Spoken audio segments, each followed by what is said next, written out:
Hi! Welcome to Kian's TV!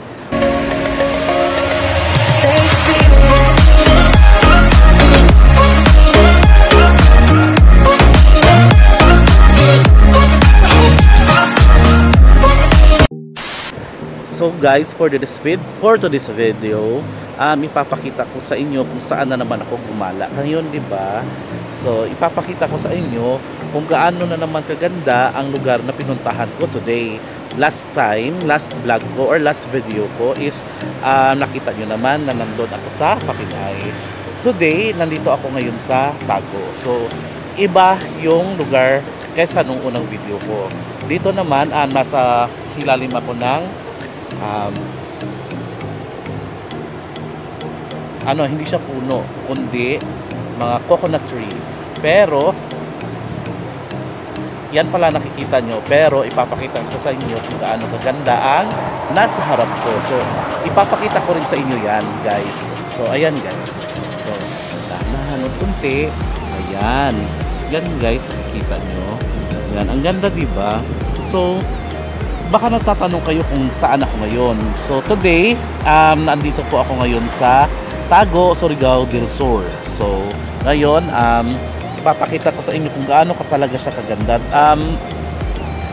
Unlike nung first video ko, sinabi ko doon ang ganda din ng nature. Lalo na kapag nasa ilalim ka ng mga puno, tapos ang berde ng mga mga halaman at mga dahon. Pero dito, maganda din ang nature dito kasi nga nasa malapit ka na sa dagat. Kasi guys, gusto ko talaga ng dagat din, kaso parang mas iba siya kasi pag ang tinatamad kasi ako pag naligo ako ng dagat, nakakatamad pagkatapos maghaon kasi mamamadlaw ka pa, tapos ang dami mo pang gagawin, din so mas pag ako na pupunta sa mga dagat na mga ganito, sa mga dagat pala, yan ang ginagawa ko is tumatambay, tapos yan, gumagala-gala lang. Ayun, yan, ganda, no? Diba, guys, ang ganda. Ayan, yan, super ganda, super ganda ng lugar ko ngayon. Ayan, tingnan mo, ayan, diba? So yan, diba, guys, ang ganda, yan. So dito naman ang kaibahan nung first video ko at saka ngayon, dito sobrang hangin. Ang hangin niya may halong lamig at saka mainit kasi nga parang sa today na sa pupunta ko rito ay today, mainit siya at the same time makulimlim kasi nga before ako nag-video, umambon, tsaka ayan, yan, nakita nyo, diba, guys, ganda, yan. So dito, dyan, pwede ka maglakad-lakad dyan, lalakad-lakad ka dyan, tapos pwede kang umupo, mag-picnic kayo to family. Pero may napansin ako before nakapunta na ako dito, pero may napansin ako, nakakatakot siya pag malakas yung hangin, lalo na yung pag may bagyo or something, may ulan, kasi ang lakas ng alon. So pag sa sobrang lakas ng alon, nakita niyo siguro kung makabalik ako dito, tapos nagkataon na malakas ang hangin, makikita nyo talaga, guys, ang lalaki ng mga alon. So ngayon, natahimik lang, siguro maganda dito pag yung family lang kayo, tapos pag may problema ka, magmumuni-muni sa pupukad ko sa bawang buhanginan, tapos magmumuni-muni sa lahat gusto mo pwede ka rin sumigaw dito, ilabas mo yung mga sama ng loob mo, yung mga problema mo, pwede mo dito ilabas kasi itong lugar na to, guys, hindi siya overcrowded for this time. Siguro after 5 years from now, siguro pupuno din ito. Yan, may mga cottages naman dito, guys, na pwede mong pagstayhan yan, dyan, ayan, yan po muna yung mga establishment or mga resort na pwede niyong tabayan for at saka pag naisipan yung maligo.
ma-appreciate mo yung lugar na ito kasi nga no, para siyang tumutulong. Ayan oh, doon sa lugar na yun guys, ayun guys, ayan.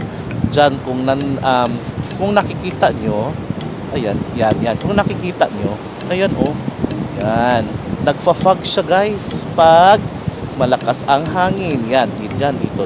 Yan, yan oh, yan. Nagfa-fog talaga siya. Kasi nga, ang lakas pag malakas yung hangin, ayun, yung alon pag ano, nag-ano siya, naglalabas. Yung may mga fog siya na binubuga. Ganda talaga guys. Hindi lang maputi yung ano niya, yung buhangin niya. Pero super fine. Ano, malinis. Hindi nakikita mo talaga, hindi pa siya na ano ng mga tao. Ano, hindi pa siya na-discover ng mga tao, pero hindi pa siya overused. Yan guys. So, siguro ang sarap tumira dito. Araw-araw, pagising mo, nakikita mo yung dagat.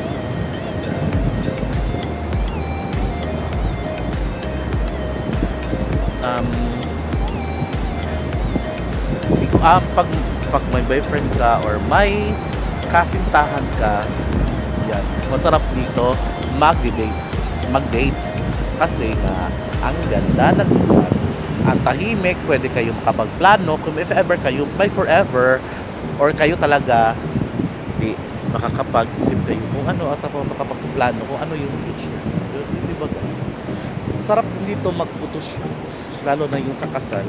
Ayan o, yan dito o. Yan o, makikita mo yan. Ayan o.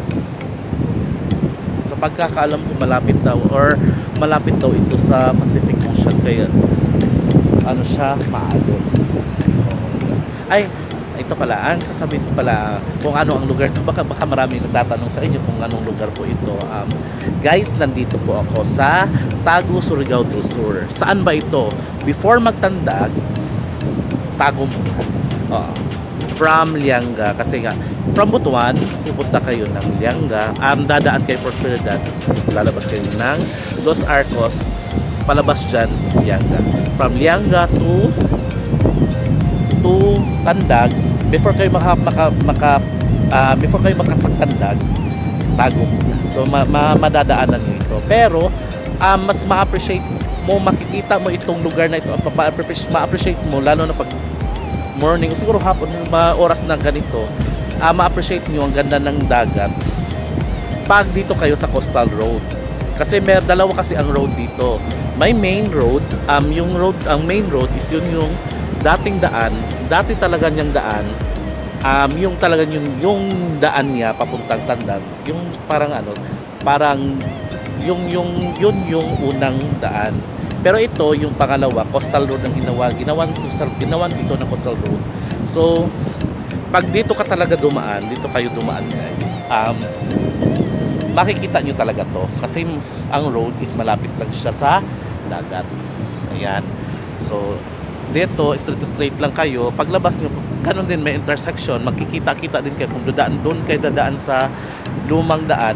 Dito naman sa bago, may intersection doon kayo magkikita-kita papuntang Tandag. So ayan o. Yan. So kung gusto nyo pumunta dito, yun, i-follow nyo lang yung instructions ko from Butuan to papunta dito kung paano siya. So kung may van kayo, dire-diretso na lang. Pero kung magbabas kayo, siguro maganda Butuan from San Francisco or meron talagang patandag talaga, dire-diretso na yon. Pero ang problema, hindi mo ito madadaanan itong lugar na ito kasi pag doon kasi ang bus doon dumadaan sa main road talaga. So yan no. So guys, kung gusto niyo pumunta dito, magmumuni-muni, family gathering, may mga photoshoot, mga dibu or something na gusto niyo gawin, guys, i-recommend ko sa inyo ito. Kasi nga, ang tahimik, kayo lang, pwede kayong gumawa ng shoot for mga vlogging, ito, yan, picnic, mag-best friend, magbabarkada na gusto maligo, pwede dito, takbuhan, maglalaro, siguro masarap siguro dito mag-summer kung dito ka talaga stay sa Tagum. Magsa-summer lang. Summer lang. Experience mo lang kung anong summer dito sa Tagum. Siguro mangingitim ako guys, hindi pwede. Kasi meron tayong mga sekreto, kaya hindi tayo pwedeng maligo sa dagat. 'Di ba? Kasi pinaghirapan ko tong hiram na mukha ko. Grabe naman.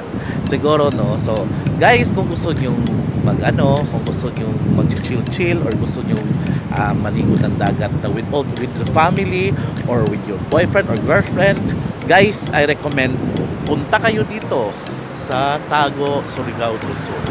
Ayun. So, guys, if you like this video, don't forget to subscribe. Click subscribe and kita-kita tayo sa susunod ng video, guys. So, abangan kung saan ako sa susunod. Sige, bye bye guys.